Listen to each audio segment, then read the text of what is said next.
we're able to deal with any situation, whatever in life. That is the wonderful thing about human nature, to digest unbelievably painful experiences and grow from them is a remarkable thing. And as much as this chapter is about pain and suffering, it's also about rejoicing the human spirit. Bill Wilson, co-founder of Alcoholics Anonymous, wrote in 1952, "If we examine every disturbance we have, great or small, we will find at the root some unhealthy dependence and its consequent demand."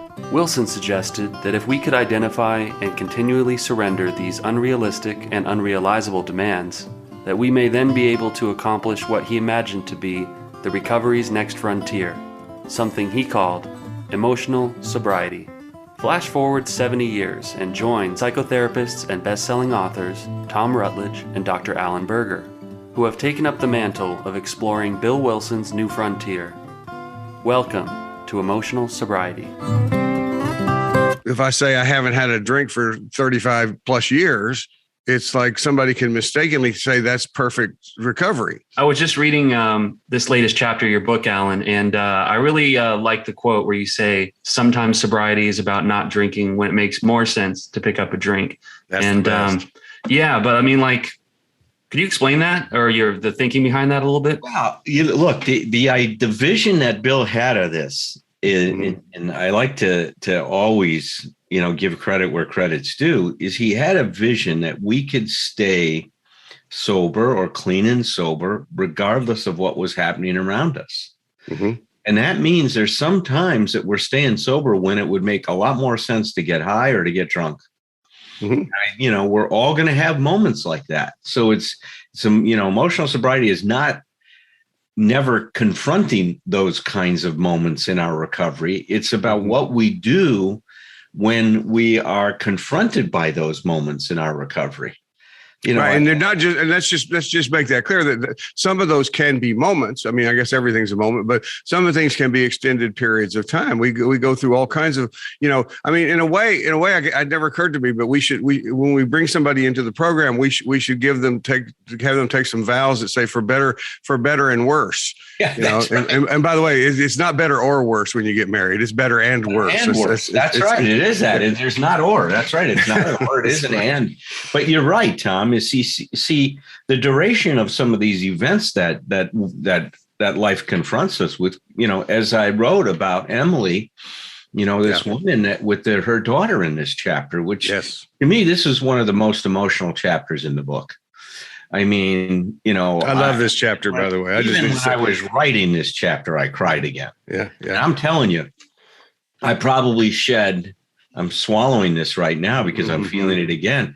I cried more working with this case than I've ever cried in any other situation I've dealt with in my practice. Yeah. I mean, there was some times that all I could do was sit there when Emily was talking about her relationship with her daughter, right? Mm-hmm. Charlene, when Charlene was talking about her relationship with her daughter, Emily. Yeah. And, sometimes all I could do is sit there and cry with Charlene. There was nothing I could say because there was nothing to say. Well, you were being fully present. Yeah. That's the healing part of that. That was the healing part. And for a moment, Charlene felt that somebody was with her and understood and was resonating and attuned to what her experience was, which was, as you read that, it may be one of the most challenging, painful, horrific experiences a parent can go through is a child of theirs having cancer, treating it, thinking it's cured, and then it coming back. And there's nothing that can be done. I mean, there would be times when Charlene would come in and sit in my office and say, I was with my daughter today, and she would look at me and says, Mommy, what's going to happen to me after I'm dead? Mm-hmm. What's going to happen to me after I die? Yeah. What does a parent say to that? I mean, it's, you can throw out I'll see you, we'll go to heaven. And which I think in a moment like that might be some kind of a reassuring thing for a child. But to hear those words and being asked that question, My Yeah, goodness. and to then be challenged yourself as she was is you can only put yourself so far into her position Yes. because she's so much deeper into that, Oh, and to be able to stay, but she's in that moment with that child doing exactly what you're doing at that moment is to stay present. How do you stay present with that child? that's right. That's where the acceptance of the essence of this chapter, accepting what is, comes in. It's like I mean, hell, most of us can tell, all of us can tell stories about having trouble accepting little things. It's like I could probably I can tell you some stories about this morning about things I was not being very good at accepting. This, Tom, and I think, Patrick, you probably have a sense of this, is that I have grown so much from the experiences my clients have chosen, to share with me through the course of the therapy. And, as you do, Tom, I know we really consider it a privilege, right, to do the work we're doing, right? It's a sacred privilege. We sit with someone and the way Dr. Novelli, this neuropsychologist, talked about it when we're examining somebody's cognitive impairment. He says, what you're asking somebody to do is open up their veins and bleed for you. And, that's the level that this is at, man. It's at a heavy, deep level. And then we have clients, and I'm sure you have clinical experiences like this as well, that come in and talk about things and deal with things that just take you down into the most painful experiences that you can have as a human being. And look, and so that's what Bill was saying, Patrick, is this idea that no matter what we're confronting, if we can find a way to endure the pain, that eventually meaning is going to arise out of that pain and hardship. And it doesn't, like Tom said, sometimes it'll come quickly. Sometimes it's going to come after years of suffering. It's not going to come really readily. It won't be readily a part of our experience right away. But I know what is true. If you hang in there, you're going to eventually understand what that experience can mean for your life and how it can help you take that next step in your development and become what you can be. We're able to deal with any situation, whatever, in life. That is the wonderful thing about human nature, to digest unbelievably painful experiences and grow from them is a remarkable thing. And as much as this chapter is about pain and suffering, it's also about rejoicing the human spirit. You use the word endure, and I think words that come to mind are endurance and resilience. And the best insights about our experience are going to come with hindsight. On several occasions, I've worked with several parents who have lost children, and unlike you, I'm not a parent, so I don't have that direct connection to that. I mean, but I can still say from my experience of doing that work, which I'm very grateful for, is I do know that losing, I'm just going to put it in that terminology. I know that losing a child or the threat of the fear of losing a child is the greatest pain that somebody can experience. But it's miraculous to see what people can do with it. What came up in the chapter in regards to this that I've felt at times, in sussing out how my recovery is working, it's acceptance born of a paradox. By declaring we won't accept the situation, we move closer to acceptance. And I think we were even talking about that a little bit in the previous iteration of our show. But yeah, I mean, in your book, this mother, she put AA in the chair opposite her. She put God in the chair opposite her. And just kind of mentioning the unmentionable, I guess, is a way through. And could you speak to that a little bit? Well, guys, you're pulling out some great moments, in this chapter in terms of what happened. And that's so true, it is paradoxical. Even our journey in recovery starts with the paradox of admitting our powerlessness to find power. Yeah, you want any power, you're going to have to admit you're powerless. You're powerless. I mean, see, the journey begins with that. And it doesn't just begin with that. our journey continues with that. I mean, that's the way we have to think about it, is embracing paradox is a very, very important element of our recovery. Yeah. Because it's going to show up, just like you're saying. In this case, she needed to declare how she did not want to accept this, how every cell in her body was raging against this idea of what was happening in her life and couldn't stand it. And and by the way, that is the acceptance, because it's not just the acceptance of the outside.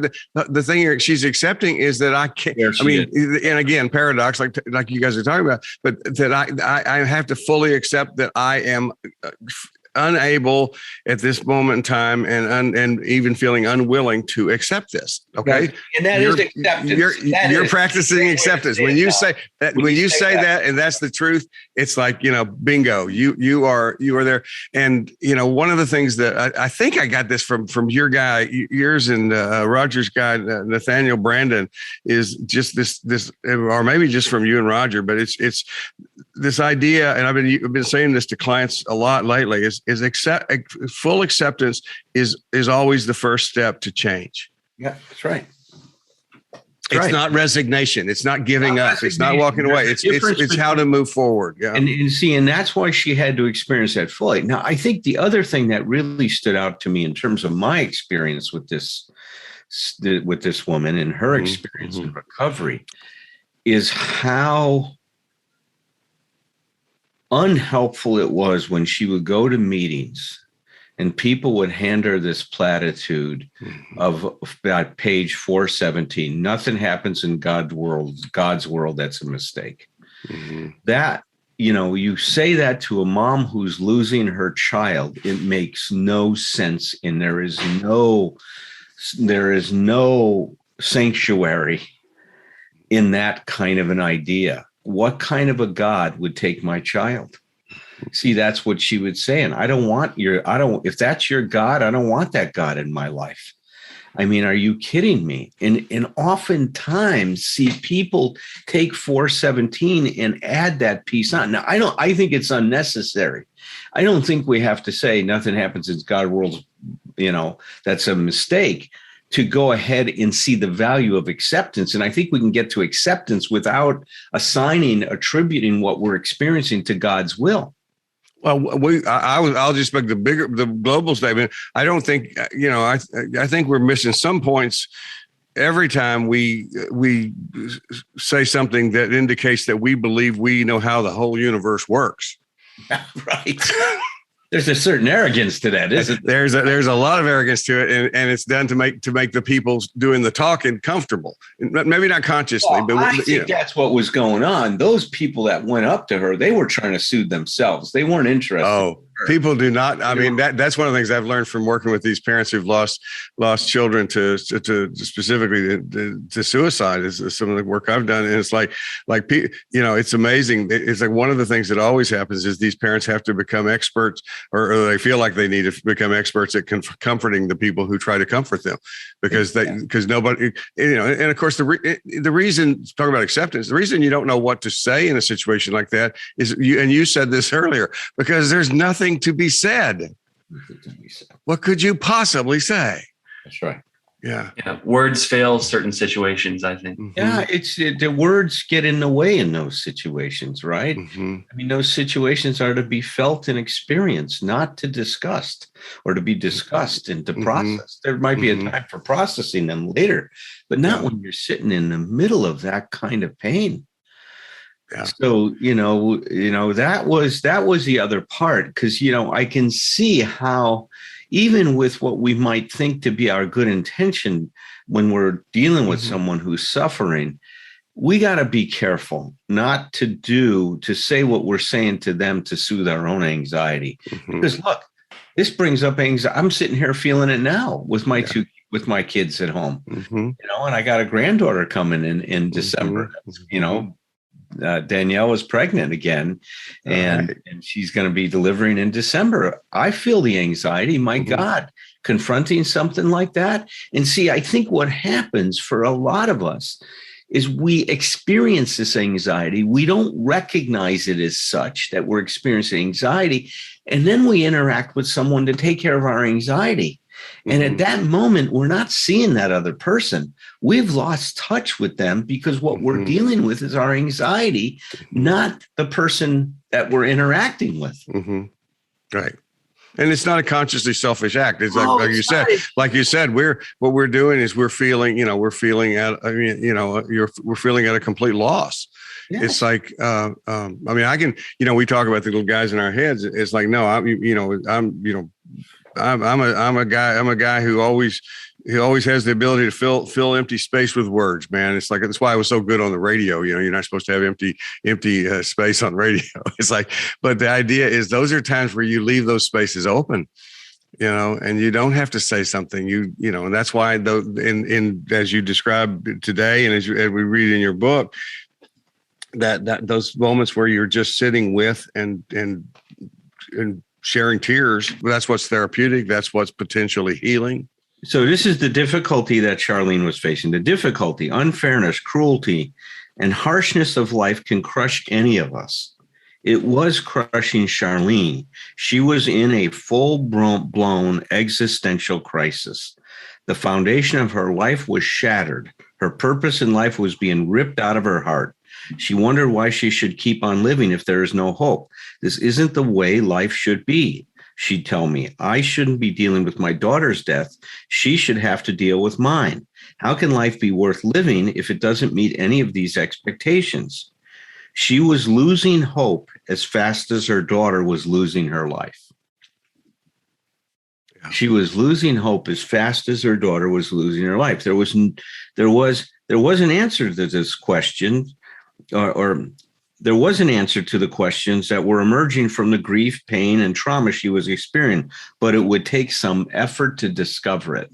And that's what Tom and I were talking about a minute ago, is to discover what the wisdom in an experience like this. It's going to take some real work to get through the pain to get to it. I mean, it really is. And that's the value of having an enlightened witness in your life, right? Yes. Someone that isn't going to respond just out of taking care of their own anxiety, like the people in the AA meeting were. Hey, nothing happens in God's world. That's a mistake. Thinking that that's going to somehow give her some, condolence, right? Kind of, it's going to soothe her and give her some comfort in some way. It wasn't. She said something that reminded me directly of what your grandfather would say to you about your father's death. Exactly. And so another piece of that for you that I think is not a countertransference thing, but actually just an identification thing. It puts you in a place where you were feeling with her, because he was lost in the injustice of losing the child went before the father. And he I don't know if it's, I would call it kind of a mistake, and not in a condemning way, but he piled that on you, and I'm sorry that he did that. But it's like, he's the experience, that was his experience. He was so wounded by that injustice. Right. Acceptance is one of the big ideas in recovery, right? It really is. It's one of the big ideas. And then I say it comes in two types: acceptance of the world as it is, and more specifically, acceptance of who we are as individuals. See, there's two components to that, right? Self-acceptance and acceptance of the world. Those are the two types of acceptance. Say that again. Say it again. Exactly like you said. Two types of acceptance, right? Yeah. Self-acceptance, acceptance of myself as I am. And that doesn't mean accepting myself in meaning I don't need to change. By acknowledging where you are, you keep moving. Again, I guess we're back to paradox. That's right. It's so true. I say here, it says self-acceptance is a special flavor of acceptance. It is about understanding who we are at our truest moments, accepting all that we are, the good, the bad, and the ugly. It is about understanding our strengths and weaknesses and acting in accord with both. This is a tough job. Admitting our powerlessness is the start of self-acceptance, because it forces us to accept that we can't control our addictive behaviors and that our lives have become unmanageable. Accepting that our lives have become unmanageable reaches far beyond the impact of our addiction. It speaks to the fact that we have created a foundation for our lives that doesn't work, a foundation that is fragile and creates an unmanageable life, a foundation built upon emotional dependence and expectations. This is a heavy, heavy topic. And, and you saw, Patrick, as you read, what I love that happens in this book, with Vince's help, I'm able to take you into a therapy session. Mm-hmm. And I'm able to have you sit on the couch next to us and observe and experience what's going on in therapy. And you could, I hope you were able to feel, Patrick, what this woman was struggling with and how she was dealing with these things. When she was doing those role plays, you can imagine the emotions in the room. When she was talking to AA, she was raged. When she was talking to God, she was outraged. Mm-hmm. And then I love that moment when she finally got what was interfering with her acceptance. I expected God to do this differently. And at that moment, she saw that even though she had challenged and gotten mad at all those people telling her that there's nothing that happens in God's world that's not a mistake, at that moment, she realized she also had an unhealthy relationship with her idea of God, that God was somehow supposed to protect her. Mm-hmm. And how many of us have that idea? Well, it's tough because we're in many different ways and from different directions. We're taught that I call it making excuses for God. It's like we're taught, just like the drunk daddy, we're supposed to make, right. Oh, well, he loves you. He loves you. It's like, why is he taking a nap in the front yard then? It's like we have been taught that and how to just, rationalize that instead of, and because people tend to believe that if they can't pinpoint and understand God entirely, then basically that challenges I guess it does challenge their belief, but it doesn't mean they can't believe in God. It's just, we just need to understand that from the human perspective, whatever's going on in this universe, it's like, I personally, I don't trust anybody who tells me they understand exactly how it works. Right. That's right. Immediately I say, I'm going to be going to the next seminar down the road here. That's exactly right. Well, look, I was just going to say, I do a little bit of work with the Big Book almost every week. And, that section, page 417, it's been a little bit of a hurdle for me. It remains to this day. It has been for loved ones who are also in the program because of that passage. Nothing in God's world happens by mistake. But I like how you emphasize that, the real nugget in there is the part about acceptance and to not miss the forest for the trees. And that, like the whole God thing is kind of like, that's just part of the vernacular of when the book was written. If that works for you, fine. And what we say all the time, right? And we talk about this is we have to differentiate our experience. Does that work for me or not? That idea. And some of the ideas in recovery, even though they may work for other people, it doesn't mean they're going to work for you. Right. And you don't have to embrace anybody else's idea of recovery and what works for you in recovery. That's the thing that I'll tell you, I think it saved my life, is that this program could mean what it means to me, and it didn't have to mean what it meant to my sponsor, Tom. Right. There was room for me to find my rhythm, my relationship, my concepts about what would work in my life. And it wasn't being pushed down, shoved down my throat that you have to accept things this way, because I'm a friggin' rebel, man. I'm not going to accept anything like that. Right. I've got to feel it, see it, experience it to see if it's right for me. Right. Well, that's the two, if I had to name my two favorite little slogans from AA, it would be take what's helpful, leave what's not. but consider carefully. I always add in parentheses, but don't be too quick to that. But the other is principles before personalities. To realize that, just you get into this even with religion. You go like, no, human beings put together this stuff. This is, it's like we have to think our way. We have to know how to think. We have to sort through it. We have to understand it. We have to adapt it. I mean, it's like, this is about we tailor it.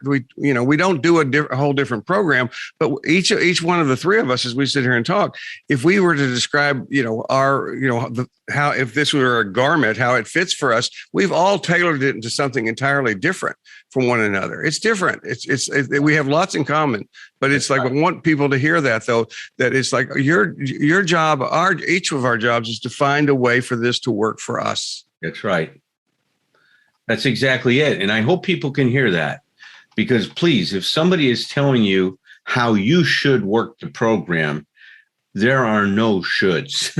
Mm-hmm. And I mean, go back and read the big book. There are no shoulds in the big book. I've needed people to be really pretty tough with me to get my attention with stuff like that. But I'm just so the idea. I guess I just get cautious there, because I know in the younger version of myself that message that I am 100% on board with you with would go immediately to the rebel inside of me that just wants to say fuck it to everything.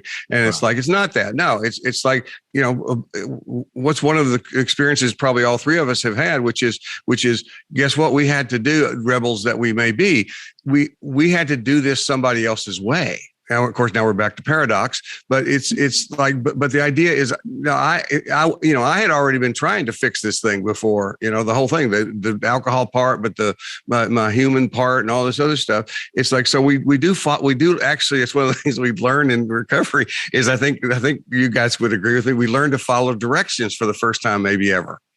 Well, you learned it as a Marine. I know you did. Well, you did. You do learn to follow directions. That's the other side of it. Even though this is an individual program, you get there by trying this stuff on.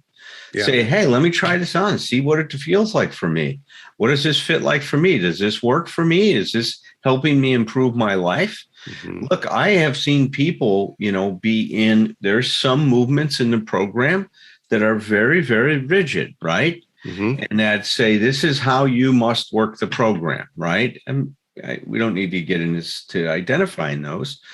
And that works for some people. Not saying that's not a great thing. Some people thrive in that. Mm-hmm. I've seen other people go to those meetings and walk away feeling so filled with shame, and they feel worse about themselves. From the same experience that is nourishing to one can be toxic to somebody else. Yeah. That's the wonderful thing about the program, is there's room for everyone. One of the things when you were saying that, I've thought what I've said to people for a long time, when people would come from meetings and they say, that doesn't work for me, or AA doesn't work for me, or EDA doesn't work for me, that kind of stuff, is, what I'm saying is like, okay, where you're not getting at that point is that you're saying it and you, and it's like, you're part of that group. Right. Exactly. You're part of that group. And so you're wanting it to fix something in you, but the truth is it's what you're going to do with it. Yeah. That's the tool. Now, it may be that you put that's why we tell people when you go to meetings, go for a while before you decide. And I absolutely, there's some things like that I tell people all the time, give it a chance, but then figure it out. I mean, people can come to our emotional sobriety thing on Thursday night. And I think people often have the experience that we hear from them. And of course, the ones that say that, oh, this is something that's been missing, this is good. But I also think we all have some experience in knowing that we can freak people out. Yeah. Because we are doing things so differently in that way. That's right on. That's right, man. That's right on. When you mentioned a valued witness, does that necessarily mean a therapist, or what are some valued witnesses that people? An enlightened witness is someone who can just bring a very different perspective that is informed through wisdom. Mm-hmm. Like my sponsor, Tom, you've heard me talk about him many, many times. He wasn't a therapist, he was someone committed to his own recovery, done a lot of work on himself. And he was able to help me see things that I couldn't see. He was my enlightened witness. And he has been for 50 years now, which is pretty remarkable. Amazing. That I have that kind of relationship with him for 5 decades, man. It's like blows my mind when I think about that. Well, just knowing him from just a little bit, just being around you is like, I mean, not to take anything away from y'all's relationship, but that man is an enlightened witness. He is. He really is. I'll tell you, man, he is so loved through all over the world. Yeah. It's really remarkable. It's really remarkable. I mean, his ripple effect is just enormous. So he really amazing and got that ripple effect. I mean, look, when I moved out here, you knew so many people in NA. They all, have rallied around me to help support the move, and have been very instrumental in helping us get settled out here, which I'm so grateful for. You're an enlightened witness, Tom. Yes, Tom. I have experienced several. I don't have a 50-year one like Alan does, but it's like, and they have at times been therapists. One in particular is a trainer, a therapist and trainer in Atlanta, named Jackie Damgard, who Dee and I trained with as therapist, and it became so much more, part of like good training is, as you know, Alan, good training is you're in therapy while you're doing it, and it's like, so you're, what's the best way to learn how to be a therapist is be a client, and just watching her interact with me. I don't care if we were on breaks and I was watching her interact with people, and as she took notice of me and kind of took me under her wing, it's like she's one of those people that didn't have to say a lot, but I had so much faith in her and for what I had seen and how she can do work, that there are just her last name is Damgard, and I call them Damgardisms, that are in me, that come out of me all the time, are there. And one of them actually was the guy that he died a couple of years, 3, maybe 4 years ago now, but it's like, his name was Red McCarthy. It's Gene McCarthy from Plainview, Texas. And I really didn't have any physical contact with him, didn't see him for much beyond by the time I graduated from high school, but he taught me magic. I became a magician. And my mother asked him, he was an amazing magician, even in high school. I was in junior, so he was like, the older kid, but he took the time, as a high school kid, to come over to my house and spend time with me talking about magic. And he didn't just talk about the mechanics of it. I actually list him with Jackie Damgard and I saw this again the other day. And there's an article online that was done several years ago. There was an interview with me about both of these people as influences in my life. And he taught me so much about how to interact with people, but he did it from a point of view of being a showman. But it was amazing looking back. It's like I swear to you, there's as much Red McCarthy in when I'm working with people, whether it be in groups or individually, there's as much Red McCarthy as there is Jackie Damgard in this stuff. And I carry that. Those people are definitely seated, in really nice, big, comfortable chairs on my committee. They always will be. Jackie's still on earth here with us, so that's a good thing. They're and there's others, but those are the two that come to mind initially. Yeah. I was thinking of that Mr. Rogers quote, anything mentionable is manageable. When reading your chapter, it's giving voice to the, just this unfathomable pain, these problems that don't have any immediate solution. And in mentioning them, you kind of create a pathway through these experiences with your clients being very life affirming. Mm-hmm. People can bounce back from anything. Yeah, going through end of life stuff with clients. I'm sure you've probably done that as well, Alan. And it's like I swear, I just feel, honored and just fortunate as hell, because it's like I tell the story of one of those in Embracing Fear with my client Kirby, that I think she taught me, basically that maybe even I could die with some dignity. I could never before that even imagine myself dying without screaming and crying like a little baby and having a tantrum about it. But it's like going through that, watching people deal with stuff that I have not dealt with, like loss of children, their own mortality and things like that. I mean, it's the fucking coolest job in the world. There's no doubt about it. Well, the other idea I wanted to emphasize here is that acceptance is not a passive thing. It is something we do. And see, yes. I think that's the other message in this chapter. Yes. It's not something that's just going to happen to you. You have to get in there and chew up your experience to get to acceptance. It is not something that is just going to follow an experience. It's something that we have to get in and to work with and wrestle with the situation that we're confronting with. And as you pointed out, Patrick, sometimes it's declaring, and Tom said that is acceptance, declaring I don't want to accept this, right? That begins that process of getting to deeper and deeper levels of acceptance. But there's so much pressure, and it is a spiritual bypass to just accept it before going through not wanting to accept it. Yeah. We're just told, right, in the meanings, my God, you're not in acceptance, as though acceptance begins with acceptance. No, it begins with not accepting it. Well, one of the distinctions I make in terms of that is there's a difference between admission and acceptance. We can admit a lot of things because we're logical human beings.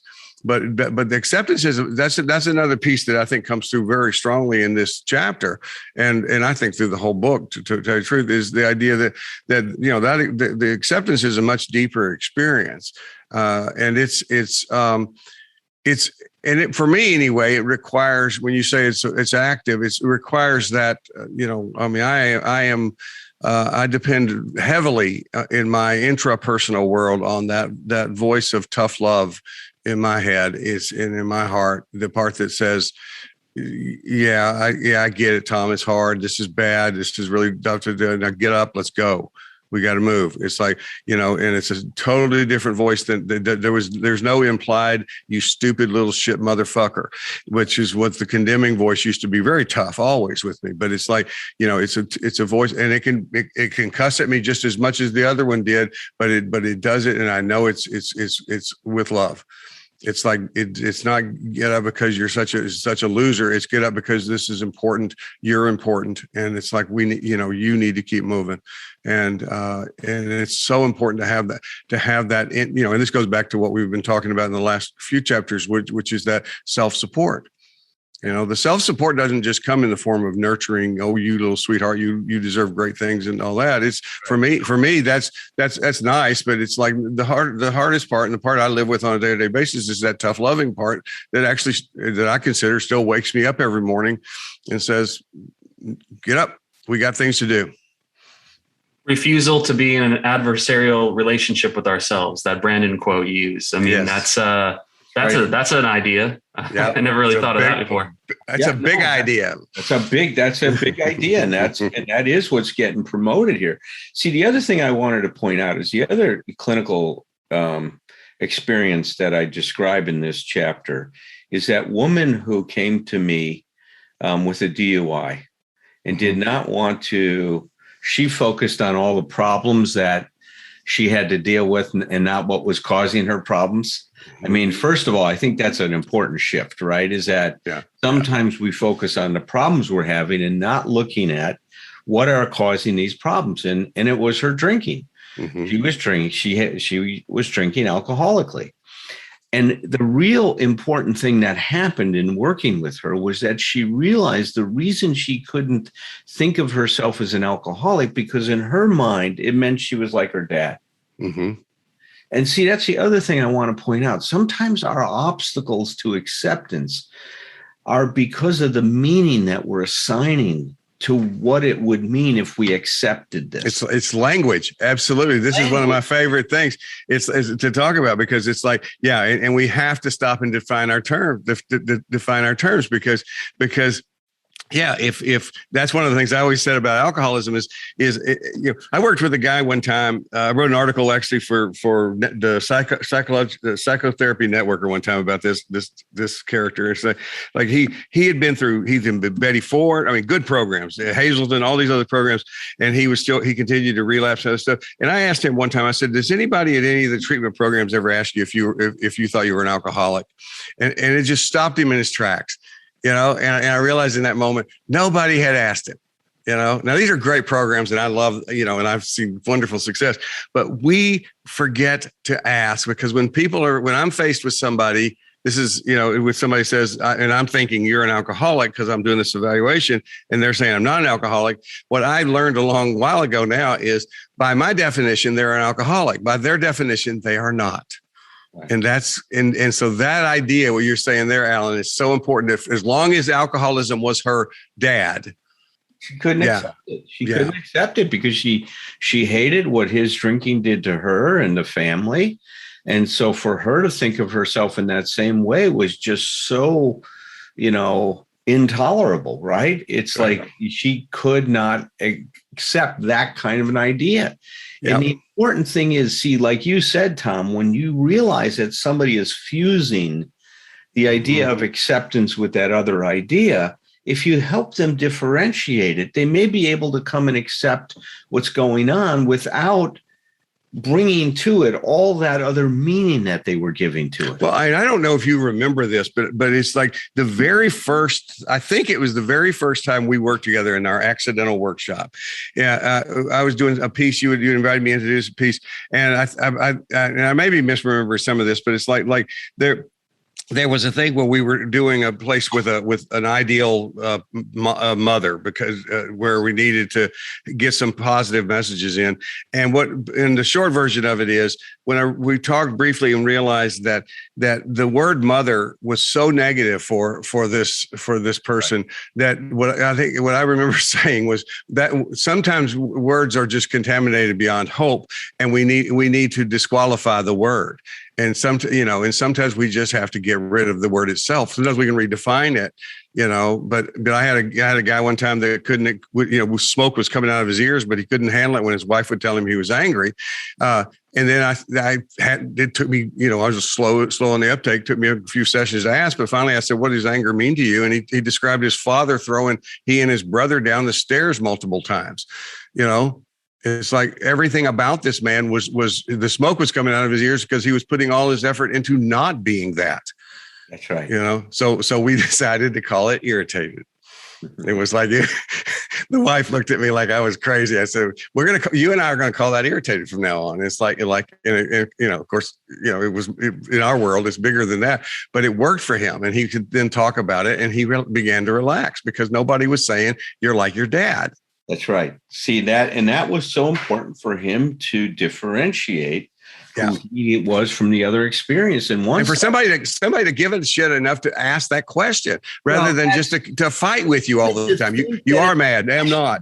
Right? Yeah. You think that it's a question that needs to be done. See, that's why I'm saying is that this idea that somebody doesn't want to get well if they're having trouble accepting something is not true. It just means that they're assigning a meaning to it that is so unacceptable to them that they can't wrap their head around it. And we don't need to criticize somebody for that.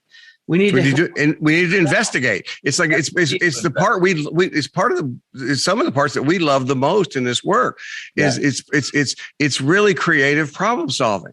Yes. And the more we can get our client to take on that attitude with us, then we're on the same side. We're all trying to figure it out. And I do this, and I'm sure you do as well. As I when I tell people, if you think I'm missing the point, I can get on a roll. But I said, you grab my shirt sleeve and just start tugging. If you need me to shut up for a minute so that you can tell me that I'm missing the point. It's like, and I also say that every declarative sentence I have in therapy is attached to a true false question. If you think I'm wrong, tell me. You won't. I'm not gonna be offended if I think I'm right and you're wrong. I promise I'll fight with you. I'll push back. But it's like it has to be what this. It's not what I think. It's what you think. Pull the bullshit lever. Yes, yes. And it's like, and just the time you're gone off on another, I mean, it's not hard for anybody who's listening to this to know, to see that I could have this particular problem is, and the older I get, I think the more dangerous it can be. It's like, oh, that reminds me of another story about myself. It's like, it's like, no, people need to feel like that one doesn't apply to me. And for me, then I need to be able to listen to that. But it's like, it's because too often people, Dee my wife uses the term, she says, I work with you, I won't work on you. And I think that's, every time I'm reading something, watching you work, Alan, or reading something in this book, that's what you're doing. It's always collaborative. Yeah, that's right. Well, God, this is such an important chapter, Patrick. I'm glad that you highlighted the importance of it. Mm-hmm. Personally, it's my favorite so far, just because I think it just ties into my direct lived experience in some profound ways. Mm-hmm. Well, it makes sense because it's right in the smack dab middle of the book. There it is. I like it. You work in it all. Well, and I tell you what, Alan, one of the things about your book, and I'm hoping that most people, I'm thinking that most people who are listening to us these days have got it and are following along. But if you say this to the listeners, if you haven't, get a copy of the book, because and all the how to do that's in the contact and the show notes. But it's this thing that you've been doing on Thursday night with guiding us through the 12 steps with the emotional sobriety lens, and you're basically really introducing me to this idea of how each more specifically how each step builds on the other with the charge and discharge. Your book does that. I'm excited about the idea of us doing the 12 big ideas. Me too. Oh man! I've got almost 6 of them, so I'll send them over to you. Okay. We'll work on the list and start writing. All right, good. Next week we're on to the next chapter. This is where I would actually invite people to say if what we're talking about today brings up any specific questions or thoughts, send them to us. I love to work off of it's interactive. I like to work off people's questions. I love that. So I think let's plan on heading toward 9. But if we got some questions that come up about 8, we'll do that. We can do that first. Hey, and as always, even this discussion today has helped me with a situation I was confronting this week of not accepting a situation that was my initial response was to accept it, and then I wanted to negotiate. Mm-hmm. And sometimes that is the rhythm of acceptance. We start to accept it, then we back off, say, no, I'm not going. Then we go back in. And so that rhythm is okay too. Oh, absolutely. I have a list where it's actually one of the stages. It's called second thoughts. It's like we go in there, we say, yes, I am an alcoholic, and then people need to understand that then later you go like, maybe I'm not. It's like, rather than, oh, you've lapsed. It's like, no, let's go back and redo it again. And so that's, and boy, I'm with you. These conversations help me on a daily basis. All right, you guys, I love you. See you next week. Tend your life. Tend your myth.